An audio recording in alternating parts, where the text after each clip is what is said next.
আসসালামু আলাইকুম everyone, welcome back to my channel Bhavna's kitchen vlogs. আজকে আমরা তৈরি করব তেল ছাড়া টক মিষ্টি আমের আচার। আচারটি তৈরির জন্য আমি এখানে নিয়ে নিয়েছি 1 কেজি থেকে সামান্য কম পরিমাণে কিছু আম। আচারটি তৈরির জন্য এখানে আমগুলোকে এরকম চিকন এবং লম্বা করে কেটে নিয়েছি। এবার এতে দিয়ে দিচ্ছি 1 টিস্পুনের মতো লবণ, 2/3 কাপের মতো চিনি, 2 টেবিল স্পুন সিরকা বা সাদা ভিনেগার, কালারের জন্য সামান্য পরিমাণে হলুদ এবং হাফ চা চামচের মতো লাল মরিচ গুঁড়া।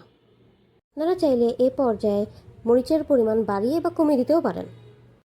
এবার একটি স্প্যাচুলার সাহায্যে সব কিছুকে একত্রে ভালো মতো মিশিয়ে নিব। সব কিছু একত্রে ভালো মতো মিশিয়ে নেওয়া হয়ে গেলে আমগুলোকে রেস্টে রেখে দিব আধা ঘন্টার মতো।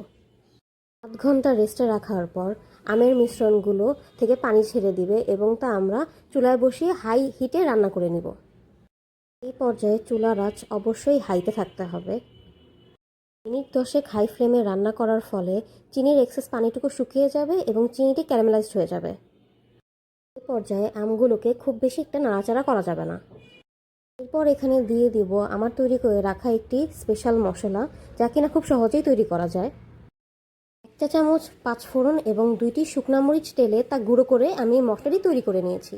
সেই মশলা থেকে এখানে সামান্য পরিমাণে বা হাফ চা চামচেরও কম এখানে আমি দিয়েছি।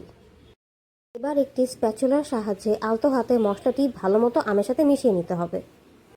মশলাগুলো ভালো মতো মিশানোর পর আরও 2 মিনিট মিডিয়াম আঁচে রান্না করে নিব। ব্যাস, তৈরি হয়ে গেল আমাদের তেল ছাড়া টক মিষ্টি আমের আচার। আপনারা অবশ্যই বাসায় একবার এই আচারটি বানিয়ে ট্রাই করে দেখতে পারেন।